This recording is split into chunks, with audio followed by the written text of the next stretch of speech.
Hello and good day. I am Coach Jay. I always like to start my class with instead of a corny dad joke, a very funny dad joke. How about that? And today's is this. Don't tell secrets in the garden. Why? Because the potatoes have eyes, the corn has ears, and the beans talk. Ba-dum-bum. If you can take two deep healing breaths with me, in through the nose, out through the mouth, nice and slow. I often say this, you take your cookies out of the oven and you take a nice deep breath and smell them. But they're too hot to eat, so you have to blow them out or cool them down. All right. Today's class, I'm talking a little about an outline of what respectful conflict agreement or post-disclosure looks like. A lot of people after D-Day, after broken trust is found out, have a very difficult time communicating. So I just wanted to give you one of many contracts that could potentially help if you're finding it hard to interact and converse after D-Day. Understandably, emotions are terrifyingly high and completely hijack your brain, resulting in emotional outbursts out of nowhere after D-Day. And these can happen anytime, day or night. Repairing a connection after infidelity is a long and complex process. In this class, I just wanted to give you a basic outline, like I said, of a respectful conflict agreement. To start, let's look at 8 actions that you can take to repair your connection with your significant other. And again, of course, this is if you're reconciling and rebuilding with the person who stepped out of the relationship, or if you are that person. Number 1, try to have empathy for your partner. Now, you're not having empathy for what they did. You're having empathy for what led them, for them to have wounds that wound up in the driver's seat. Learn to disagree in healthy and productive ways. So you can say, the way you acted, I don't like. The choices you made, I didn't care for. Your decisions hurt me. But to say you're a piece of, SHI, that, there's a difference. So we can focus on people's behavior, not who they are as a person or individual. Instead of telling your partner you care, show it. And again, this is on both ends, both parties. Always keep the need to rebuild the relationship trust in mind. So even if you're talking, arguing, getting along, going on dates, whatever, the ultimate bullseye, the goal is we are trying to reconcile. We are trying to reconnect. We are trying to rebuild. We're trying to move forward. Because I always say, even if you can't have your happily ever after, you can still have your happily even after. Anticipate and deal with potential hazards before they happen. This is going to take a lot of honesty, a lot of transparency, and a lot of communication, a lot of open, vulnerable communication. Don't forget about your self-care. Express gratitude to your partner and view love as a verb. So, let's not always assume somebody knows we love them. And it's great when we tell people we love them, but maybe even go a little deeper. Tell people why we love them. Disagreements aren't a bad thing at all. Believe it or not, arguments can actually evolve into deeper relationship intimacy. I mean, after all, you're not going to argue with the cashier, but if you love somebody, you do argue with them because you want to connect with them. You want to understand them. You want them to understand you. In addition, your partner's desire to argue with you is a strong indication that he or she still does care. Because like I said, do you argue with people that you don't care over topics about you don't care about? No. So your partner wanting to fight with you is actually a sign that the relationship still matters to him or her. The trick, of course, is learning to resolve these conflicts in ways that strengthen rather than diminish your relationship. I say all the time, it's not how many times a couple argues or what a couple argues about or whatever. It's how a couple argues that really determines the health and strength of their relationship.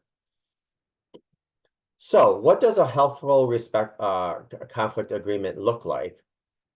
Because again, we're not taught how to have conflict with the exception of our examples growing up. And 9 times out of 10, they weren't taught healthy conflict examples, and we learn from them. So the purpose of any conflict agreement is to create a safe and intimate environment for conversation. It offers a way to establish respectful guidelines and boundaries that allow for a healthy expression of these emotions. It is to ensure both parties feel heard, even if you don't agree, you don't like, you don't whatever, you won't emulate what they say. You want to respect their perspective, where they're coming from, and you want your views to also be respected. So a healthy conflict agreement could be something simple like this. Number one, we agree that we are allies and we're on the same team. So there's no I in team. There's no, it's we want to do this.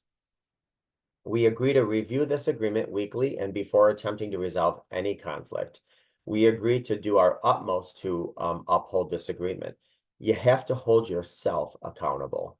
You can't hold the other person accountable. I mean, you can, but that probably already hasn't worked out for you. We all need to come to this table with this technique, holding ourselves accountable. And if that means you need a time away, that's fine. Use a safe word and use a time away, but then make sure you come back, reevaluate, reassess, take a look at these again, and decide you're going to really give it your best shot to respect these rules. If either of us needs a timeout, I just said this, to cool off, we agree in advance that the first timeout will be for 15 minutes. Now, there are some variant, some people take a little bit longer to cool down. Sometimes you agree to cool down and then somebody gets a phone call you have to take or a meeting or whatever. Obviously, make this work for you. Just be mindful of being respectful to both parties. When somebody says, I need a timeout, let them know that what your intention is. Listen, I need to time out to cool off. I'm going to go in the other room, or I'm going to go to the store, or I'm going to drive for 20 minutes. Because people that have certain attachment styles, if they just get up and leave and without saying anything, that could trigger an abandonment or neglect wound within. So make sure you say, listen, I'm getting dysregulated. I'm going to need 10 minutes. Let me just go pray or exercise or scream and shout or hit my steering wheel, and then make sure you come back and retable the conversation. We agree to limit discussions of loaded topics to 20 minutes. Again, there's a little bit of give and take here. If you guys can only start with 2 minutes, start with 2 minutes, 5 minutes, 8 minutes, whatever. If you're at a point where you can go 45, go 45. You might want to use a timer. That always helps. And when the time is up, make sure you try to respect that time. And the reason being is because if you and your partner decide 20 minutes is your capacity and you always go to 3 hours, it's not going to make either you or your partner say, well, geez, let's go into this conversation and respect the rules. Because you don't respect the rules because you wind up going 3 hours when it's supposed to be 20 minutes. And if you do happen to go over, make sure you mutually agree on this. Hey, I know it's been 20 minutes. I know the timer went off. We still have a lot to talk about. Are you in a good space? Do you have the capacity to keep talking? Yes? Okay, good. Oh, another 15 minutes? Okay, let's reassess after 15 minutes. But you want to make sure that both of you are continually invited to that conversation table. Also agree on certain time things. We agree not to discuss loaded topics, before 9 a.m. or after 9 p.m. Again, this is situational. If you have young kids, you're going to have to work around that. If you have jobs where you work third shift, you're going to have to work around that. If you live with a parent and you're taking care of a parent, you're going to have to work around their schedule. So, or the schedule that suits you best. So make sure you come up with times that, okay, these are times where we're already a little stressed out. Let's not add to the loaded topics to discuss. We agree that we won't engage in name calling. We won't use offensive language. We won't be emotionally abusive. We won't finger point. We won't minimize. We won't deflect. We won't roll our eyes. We won't huff and puff. We won't fold our arms and say whatever. This is a time to come to the table vulnerable and willing. We agree that we won't be physically abusive. This includes anything physical whatsoever, whether it's slamming doors, hitting one another, breaking, throwing things. We also agree not to engage in threatening behavior. And I'm telling you something, well, I'm probably not, this if you're watching this class. especially when it comes to very heated discussions, especially with broken trust, things can go very, bad very quickly. Um, we don't use our partner's fears or insecurities against them. We come to the table, like I said, completely honest, completely transparent, completely vulnerable to the best of our ability. We agree to identify the issue and together attack the issue as opposed to using the issue to attack one another. We don't go into any issues of our childhood or blame. And if we do, we don't use it to excuse, we use it just to uh, understand, make our partner understand certain things like that. We agree not to attempt any conflict when emotions are high. So like if you are just coming in from work and you had a stressful day, that's not good. You don't have these discussions in public, with the exception of there's a local coffee shop where you both absolutely can maintain your composure. And you both can respect that. Certainly not in front of certain family members, not in front of your kids, not in front of your friends. These just have to be with, respecting those around you. You have to agree to close a conflict resolution with a conflict of something, whether it's an affirming prayer, a kiss, a hug, a handshake, and I love you. Or even if it's okay, I need to walk away because I'm dysregulated, but I heard you and duly noted. Or a card game. So every time we have a disagreement, okay, we play a quick card game after, because that really just makes us get back into the flow of life, even though we just had this heavy discussion. Um, we agree to ask for help, or put our discussion on pause until we get certain help. Now, that could be help from Google, which is, 10 ways to breathe and calm down, or wait until you talk to a professional coach or counselor. You might want to write these things down, and you both want to sign them. I will sign this, I will hold myself accountable. The other person signs it, they'll hold themselves accountable. Now, you can get into some consequences if you want. I would say no, you're both mature enough to hopefully hold yourself accountable, but you can have some consequences like, hey, whoever violates this contract has to clean up after dinner. Whoever violates this contract has to, whatever the case is. It could be a fun consequence, but just something nonetheless to encourage and motivate people to stay true to this contract.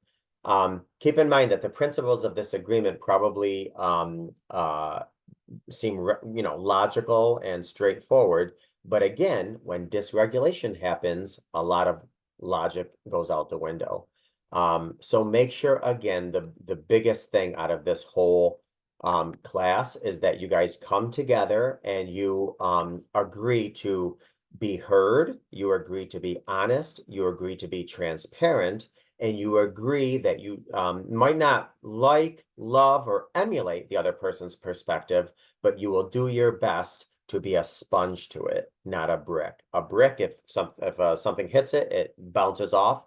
A sponge actually consumes it, tries to digest it, tries to understand it. And if you hit a sponge with some colored water, do you know what's going to happen to that sponge? It's going to eventually change colors. And that's what we want to do. We want to grow together. So that consists of both of us changing the colors of our sponge to the color that is each other's. So hope you got something out of this, and have a wonderful day.